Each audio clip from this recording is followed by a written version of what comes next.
দেশের টেলিযোগাযোগ খাতের লাইসেন্স কাঠামোর পুনর্বিন্যাসে নতুন নীতিমালা করতে যাচ্ছে অন্তর্বর্তীকালীন সরকার। শুধু শহরে সেবা চালুর ক্ষেত্রে নিষেধাজ্ঞা আরোপ করে গ্রাম ও অনুন্নত এলাকায়ও সেবা দেওয়ার কথা বলা হয়েছে নতুন নীতিমালায়। এছাড়া আইনি অনুমোদনের ভিত্তিতে আড়ি পাতার সুযোগ রাখার কথাও বলা হয়েছে এতে।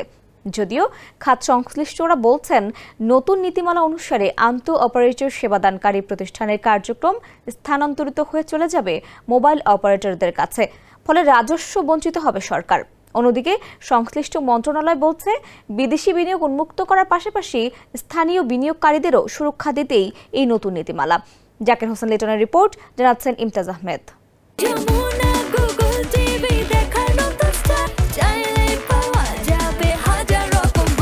দেশের টেলিযোগাযোগ খাতের লাইসেন্স কাঠামোর পুনর্বিন্যাসে অন্তর্বর্তীকালীন সরকারের করা খসড়া নীতিমালা ঘিরে বিতর্ক এখন তুঙ্গে।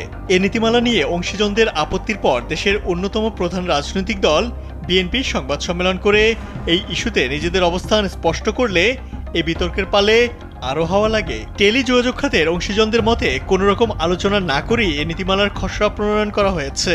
প্রস্তাবিত এই নীতিমালা বাস্তবায়ন হলে দেশীয় উদ্যোক্তারা সংকটে পড়বেন, লাভবান হবেন টেলিকম অপারেটর সহ বিদেশি উদ্যোক্তারা। বিএনপি তাদের এ মতের সঙ্গে সহমত পোষণ করে সরকারকে প্রস্তাবিত এই নীতিমালা থেকে সরে আসার আহ্বান জানিয়েছে। অন্যদিকে সরকারের দিক থেকে বলা হচ্ছে, গ্রাহকদের ভয়েস কল ও ডাটার খরচ কমানোর জন্য নতুন নীতিমালা করা হচ্ছে। শুধু তাই নয়, বিগত সরকার আমলে যারা এই ব্যবসায় সুবিধা নিয়েছেন তারাই এর বিরোধিতা করছে বলেও অভিযোগ সরকারের। টেলিকম খাতের লাইসেন্স কাঠামোয় বড় ধরনের পরিবর্তন আনা হয়েছে এ খসড়ায়। এক্ষেত্রে সেলুলার, মোবাইল সার্ভিস ও ফিক্সড টেলিকম সার্ভিসের জন্য পৃথক একটি access network service provider licence দেওয়ার কথা বলা হয়েছে। আন্তর্জাতিক ভয়েস, ইন্টারনেট ও ডাটা সংযোগের জন্য নিতে হবে international connectivity service provider licence. প্রস্তাবিত নীতিমালায় প্রতিষ্ঠানগুলোর বিদেশি মালিকানার সীমাও নির্ধারণ করে দেওয়া হয়েছে। পাশাপাশি মার্কেটে প্রভাবশালী প্রতিষ্ঠানগুলো যাতে একচেটিয়া প্রাধান্য বিস্তার করতে না পারে, সেজন্য এ ধরনের প্রতিষ্ঠানের উপর বিশেষ নিয়ন্ত্রণের কথা বলা হয়েছে। এছাড়া ব্যয় কমানো ও সেবার পরিধি বাড়াতে অবকাঠামো ভাগাভাগি করা হয়েছে বাধ্যতামূলক। এ নীতিমালা অনুসারে সাইবার নিরাপত্তা আইন, জাতীয় তথ্য আইন ও ডাটা সুরক্ষা নীতিমালা মেনে চলতে হবে। আইনি অনুমোদনের ভিত্তিতে আড়ি পাতার সুযোগ রাখার কথাও বলা হয়েছে। শুধুমাত্র শহরে সেবা চালুর ক্ষেত্রে নিষেধাজ্ঞা আরোপ করে গ্রাম ও অনুন্নত এলাকায়ও সেবা দেওয়ার কথা বলা হয়েছে।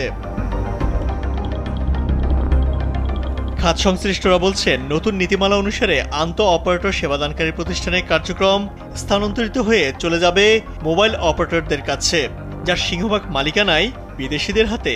এতে সরকার রাজস্ব বঞ্চিত হওয়ার পাশাপাশি বন্ধ হয়ে যাবে স্থানীয় প্রতিষ্ঠানের ব্যবসাও। কর্মহীন হয়ে পড়ার আশঙ্কা রয়েছে কয়েক লাখ লোকের।